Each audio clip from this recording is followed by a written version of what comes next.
Saludos República Dominicana, soy José Eliseo Almanzar, esto es Paneo Semanal por esta Sol 106.5 FM y también en YouTube, en nuestro canal Paneo Semanal y en el canal de RCC Media Sol 106.5 y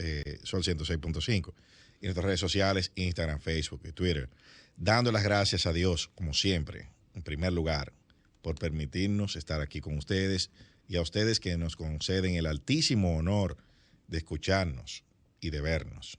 Y saludando a mi queridísimo compañero, hermano, Luis José Polanco. Muy buenos días, Eliseo. Muy buenos días a todos nuestros amables teleoyentes que nos dispensan el favor de su audiencia.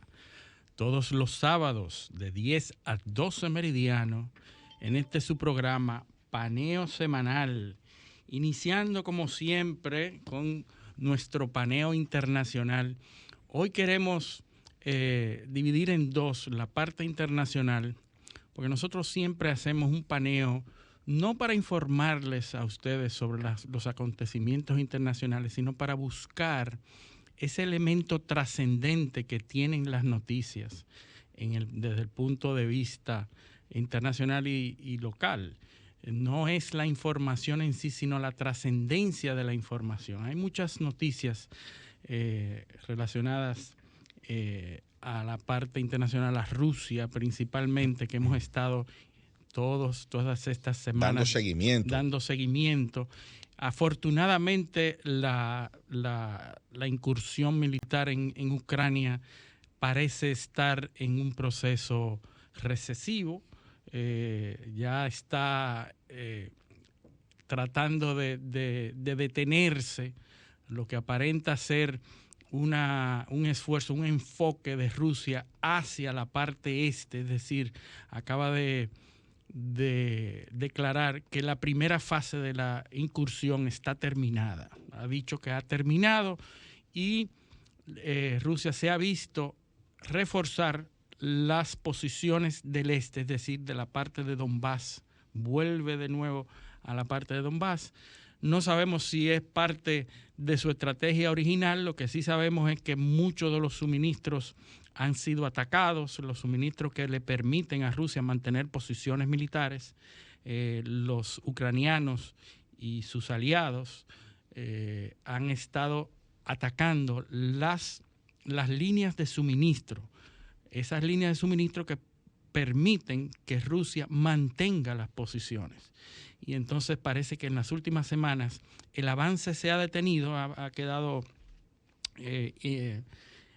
intacto, se ha quedado en el mismo sitio y ya Rusia está hablando de que la primera parte ha terminado y que va a enfocarse en la parte de Donbass, en eso de Donbass. Y también es como una especie de respuesta que pudiésemos decir lógica, sí, a los movimientos. Si lo seguimos en línea de tiempo, sí, lo que ha ido sucediendo. Fíjate que la semana pasada, el anuncio de Zelensky de que ya habían desistido del propósito de entrar a la OTAN, que era el reclamo principal, de Rusia. Y después entonces los movimientos que han estado haciendo los chinos. Sí. Entonces ahora viene, bueno, como tú no vas a entrar a la OTAN, yo mando mi tropa al Donbass, porque era mi objetivo. O sea que parece coherencia ser, ese análisis. Parecería como que hay, o sea, como que esto está coordinado. Tú haces una, yo hago otra. Sí. O sea, tú me das una concesión a mí, yo te doy otra a ti. Porque tenemos que olvidarnos de que va a haber una rendición, una capitulación. Eso en esta época es impensable. Va a haber, hay una parte de la imagen nacional que no se está dispuesta a perder. Claro, porque son los conceptos los nuevos conceptos de paz. Uh-huh. Porque, yo te voy a preguntar ahora, ¿qué es la paz? Sí. La no guerra. La no guerra. Entonces, pero eso no significa el cese de las hostilidades. Sí. Eso lo que significa es que no hay un conflicto que implique violencia probablemente física. Sí. Pero las hostilidades diplomáticas y en otros terrenos van a seguir. O sea, sí, que es un... ahora, y en ese mismo orden, yo te pregunto, ¿cuándo empezó la guerra de Rusia y Ucrania? Sí, empezó mucho antes del 22 de febrero. En el 2014, cuando invadieron Crimea. Probablemente antes. O antes. Eso fue atendiendo a ese concepto, ¿no? Correctamente. Y esas hostilidades estaban ahí. Ahora, como tú bien has dicho en este programa, hay narrativas. Hay la narrativa de oeste, de occidente, y la narrativa rusa o oriental, de Europa oriental. La narrativa de occidente es que le estamos acabando con la línea de suministros de Rusia, por lo tanto no pueden avanzar, que el suministro de armas tecnológicas en gran cantidad han logrado detener a Rusia, y entonces tenemos el otro lado de la narrativa de que Rusia ya ha culminado esa primera etapa, ha sido siempre el plan, y ahora se está enfocando en las provincias de Donbass, en los dos lados que han declarado su independencia. Es decir, tenemos dos narrativas, y para las guerras siempre va a haber dos narrativas, la narrativa de un lado y la narrativa del otro. Claro. Lo que sí sabemos es que eso se está produciendo. Ya tenemos una semana que no hay avances significativos en la ocupación de territorios. Ahora, lo que yo decía al principio del lado trascendente de la noticia va más allá, hacia el mar de China, hacia el oriente, con la reanudación de las pruebas de balísticas de misiles transatlánticos. Es decir, Corea del Norte reanudó las pruebas. La última se hizo en el 2017, antes de los acuerdos y la visita de Trump y todo ese tipo de cosas que ya conocemos. Corea del Norte reanuda las pruebas balísticas de misiles transatlánticos, y lo hace con una prueba exitosa que logra lanzar un misil que cae hacia el oriente, en el mar de Japón, es decir, en aguas territoriales de Japón. Este hito representa la primera prueba que cualquier otro país haya hecho que ha alcanzado la mayor distancia de un misil transatlántico. Parecería que la noticia es dudosa, pero la realidad es que, a pesar de que los norteamericanos y los rusos tienen este tipo de misiles transatlánticos, la primera prueba que se hace de efectiva desde un país en el mundo que logra esa cantidad de distancia, una distancia impresionante, 8.000 kilómetros, ¿verdad? 8.000 kilómetros. Muy importante. Es muy importante en este tipo de armamentos. ¿Qué es lo que pasa? Corea del Norte se siente inestable, ve a Rusia atendiendo sus asuntos, ve a China que está reforzando sus posiciones, ve un importante hecho que ocurre en Corea del Sur, y es que acaba de ser elegido un presidente conservador en Corea del Sur. Un presidente de línea dura. Exactamente. De línea dura frente a Corea del Norte. ¿Qué quiere decir? Que las fichas están cambiando en el mundo. El escenario de paz que habíamos tenido durante todos estos años está cambiando. Precisamente, porque vamos a ver una cosa, y es lo que vuelvo al concepto anterior. El escenario de paz probablemente no existía. Lo que existía era un cambio de categoría de conflicto. Esos conflictos estaban ahí, tienen mucho tiempo. Sí, pero de alguna Una cosa manera... es que no se agredan, y otra cosa es que no estén en guerra. Mira, había un experto hablando hace unos cuantos días, y decía que Rusia ha logrado derrotar el globalismo, la globalidad económica. Porque o sea, ¿cuándo es que se produce un estado de guerra? Es cuando hay una competencia por un asunto, sea por un territorio, por una ideología, y eso escala a un conflicto sin solución que puede manifestarse de forma violenta o en otros escenarios. Entonces, ¿qué es lo que se está viendo ahora? Es que lo de Rusia y Ucrania escaló en violencia, pero era un conflicto que estaba ahí. Esos países estaban en guerra de tiempo. Latente.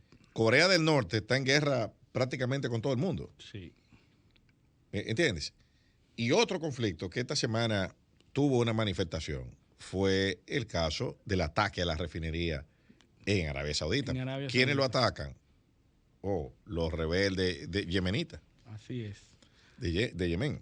Los guerreros de Dios. Exacto. Entonces, ese conflicto tiene décadas en Arabia Saudita. Los saudíes le han dado con todo a los yemeníes. Sí. Con todo. O sea, los saudíes son los principales compradores de armas de los Estados Unidos. Así es. O sea, ahí hay armamento de última generación con lo que le están dando a los rebeldes. La gente recuerda poco ese conflicto porque la última vez que eso escaló a nivel mundial fue cuando el atentado al destructor US Cole.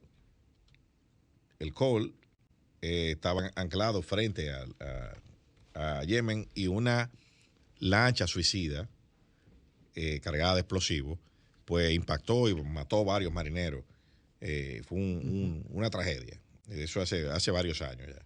Sí, pero como tú dices, esos conflictos tienen muchísimo tiempo. Décadas. Los conflictos en Yemen no han parado. Y nunca.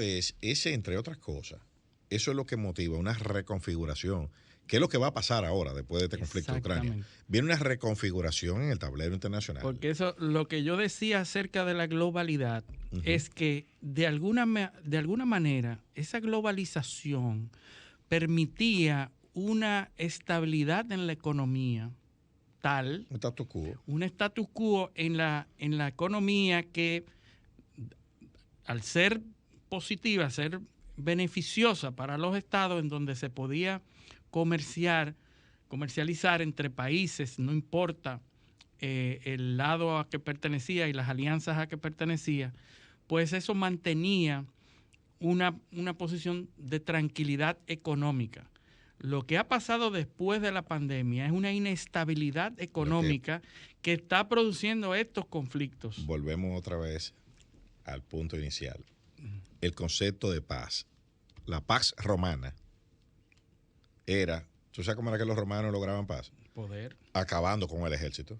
Sí. Acabando con los ejércitos enemigos. Entonces, ¿sabes lo que era? El concepto de paz romana era la imposibilidad de guerra. ¿Entiendes? Tú llegas, acabas con todo, entonces ya no es posible que te ataquen. Pues tú acabaste con el ejército contrario. ¿Qué fue la estrategia que se utilizó en la Segunda Guerra Mundial? Los aliados acabaron con Alemania, con el ejército alemán, lo redujeron a nada, igual que en Japón, e igual en Italia también, porque eran países del eje.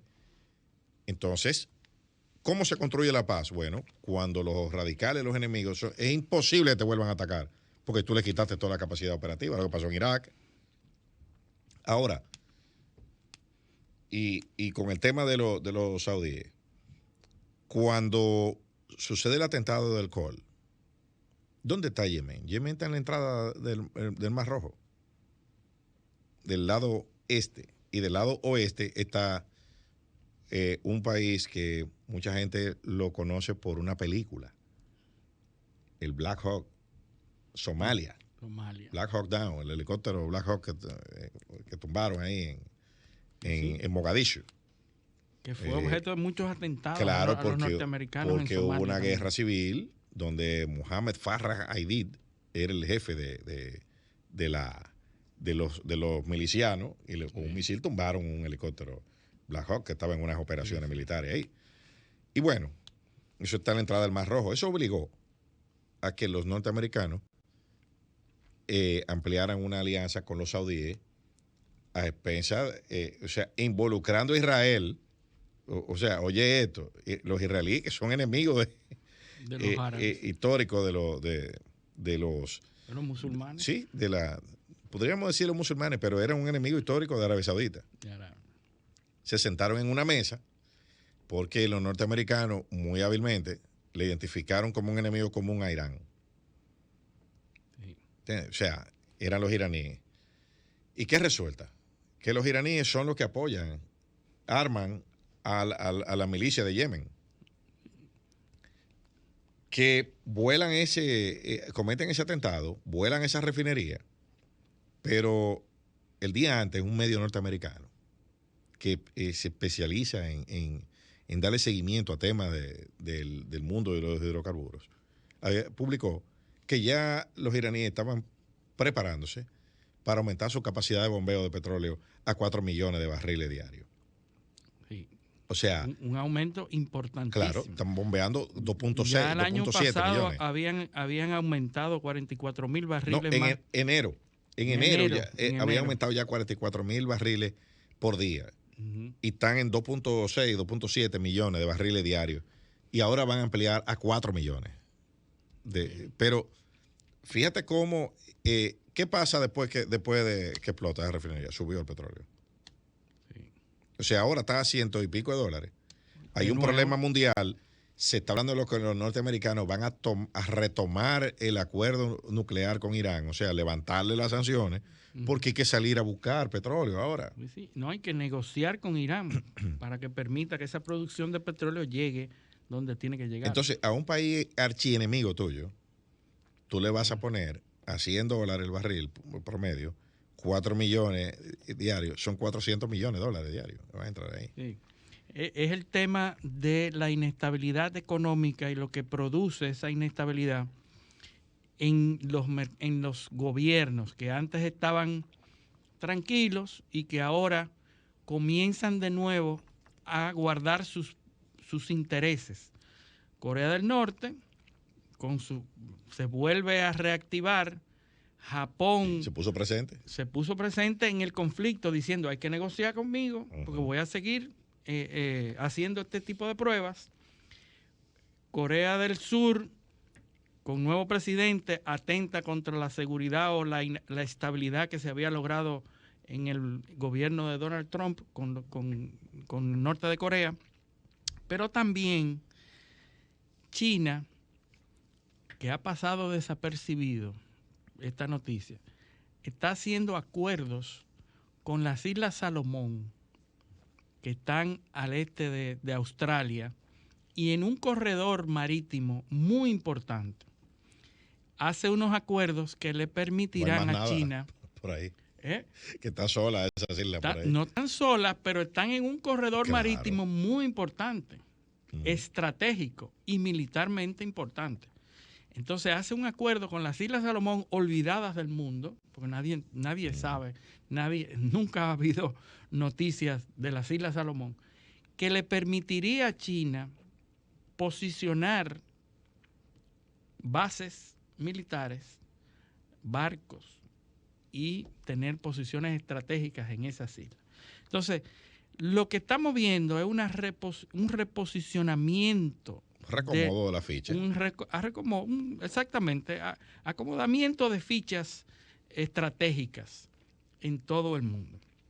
Esas son las cosas que están pasando en el mundo y por eso la importancia de estas noticias que aparentemente tienen ya mucho tiempo, pero lo que está pasando, bueno, Biden está en Polonia.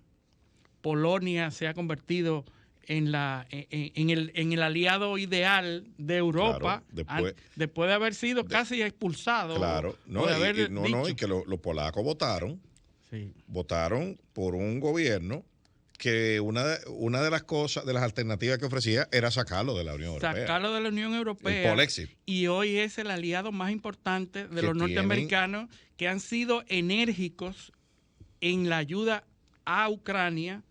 Han enviado aviones, armas y han sido decisivos en la ayuda a Ucrania, no como otros que han sido tímidos y que han mandado, pero Ucrania ha sido clara. Lo que pasa es que Estados Unidos... Polonia ha sido clara. Estados Unidos se ha puesto...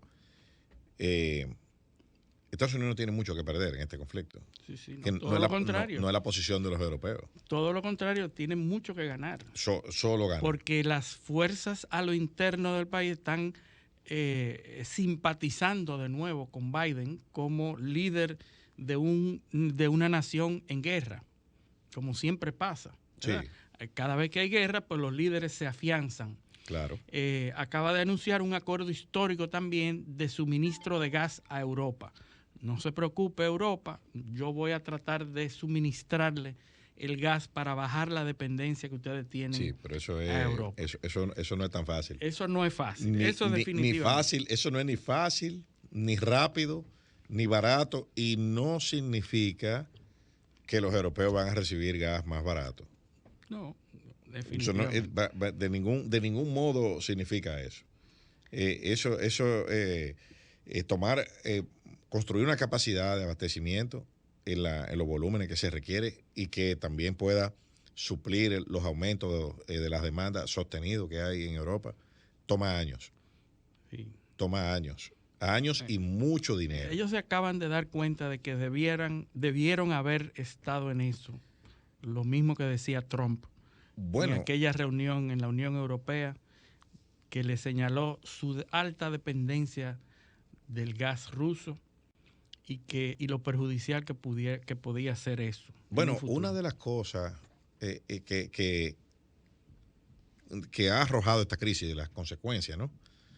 Es que estamos más lejos en el tema de la transición a energía limpia de lo que se podía pensar. Claro que sí. Japón ahora mismo está diciendo que se plantea una vuelta a la energía nuclear. Porque no ve otra alternativa. Bueno, recuerda que, y eso lo hemos hablado antes aquí, recuerda que los franceses en la Unión Europea son los líderes en producción de energía nuclear y en dependencia de energía nuclear. Y hay un lobbying muy fuerte de los franceses para que se considere la energía nuclear como energía limpia. Porque, ¿qué sucede? Que al no estar clasificada como tal la energía nuclear, eso encarece e imposibilita la obtención de financiamientos gubernamentales y de entidades financieras y de entidades multilaterales. Entonces, sin ese financiamiento barato y en condiciones flexibles para aumentar la capacidad de producción energética, sin eso se hace, yo no sé si inviable o imposible, pero se dificulta bastante, muy difícil. Se encarece mucho. Entonces, el parque de centrales nucleares en Europa es ya hace rato. Muy viejo ya. Hace rato que sobrepasó su vida útil. Lo que han estado haciendo es creando mecanismos de seguridad. No, y como no se consideraban limpias, no se renovaron. Exactamente. Las aseguradoras, porque todo esto con seguro, con fondos, por ejemplo, hay unos fondos en Francia que son para compensar en caso de que haya un accidente nuclear. Y a medida que las centrales van envejeciendo, las infraestructuras, esos seguros se van encareciendo, los seguros de operación. Entonces llega un momento que es más factible apagarla, porque ya se hace muy costosa la operación, porque cada vez que el nivel de riesgo va subiendo de un accidente. Entonces, lo que se quiere es, que lo quieren los franceses sobre todo, por un tema hasta de seguridad interna, porque la producción de energía es una cuestión de seguridad, quieren que las normas sean más flexibles para poder entonces. Si no logro lo que deseo con las energías limpias, claro, pues reclasifico las no tan limpias como limpias, claro, para poder lograr. ¿Cuál es la diferencia? No es lo mismo yo producir, energía, traer combustible, o traer uranio y después yo enriquecerlo y convertirlo en plutonio. En mis instalaciones, yo traigo el mineral de los países africanos, que es donde se produce, de las otras partes del globo, donde se produce, y yo lo proceso en mi país y entonces lo uso como combustible nuclear. No es lo mismo que mi estufa yo tenga para prenderla, tenga que abrirme la llave de otro país. Así es. No es lo mismo. No, definitivamente, pero esta escasez y este encarecimiento del gas y del combustible fósil, lo que está es retrayendo de nuevo a las nuevas tecnologías de combustible, por ejemplo, la que está desarrollando Noruega, que tiene un programa bastante avanzado de producción de energía a través del hidrógeno, con hidrógeno, y que ha vuelto a traer a la colación el tema de la energía a base del hidrógeno, que en algún momento se vio importantizado en el mundo y que a raíz de los bajos costos del gas, pues se abandonó. Pero Noruega siguió con un programa... Y con el problema de cómo tú producir hidrógeno. Y era claro, o sea, la energía que tú necesitas es como el carro eléctrico, muy bueno, pero hay que producir electricidad. Hay que producir electricidad y la dificultad de mantener el hidrógeno, porque el problema es todos los minerales que el manejo del hidrógeno, porque ahora se está hablando de que se puede convertir el hidrógeno a líquido y a sólido, lo que podría facilitar el manejo, porque el problema del hidrógeno es la volatilidad. Pero bueno, ahí está el escenario opuesto. Yo creo que después de la pausa vamos a ir al tema de Estados Unidos. Hay varias cosas ahí. La audiencia de la propuesta de juez. ¿Y cómo está Biden? ¿Y cómo está la aprobación de Biden después de todo esto? Bueno, la jueza, la primera mujer negra, que sería la jueza de la Suprema Corte de Justicia, y las audiencias del Senado, que siempre son interesantes en Estados Unidos y lo que se dice ahí. Bueno, pero vámonos a nuestra primera pausa. Esto es Paneo Semanal, no le cambien. Paneo.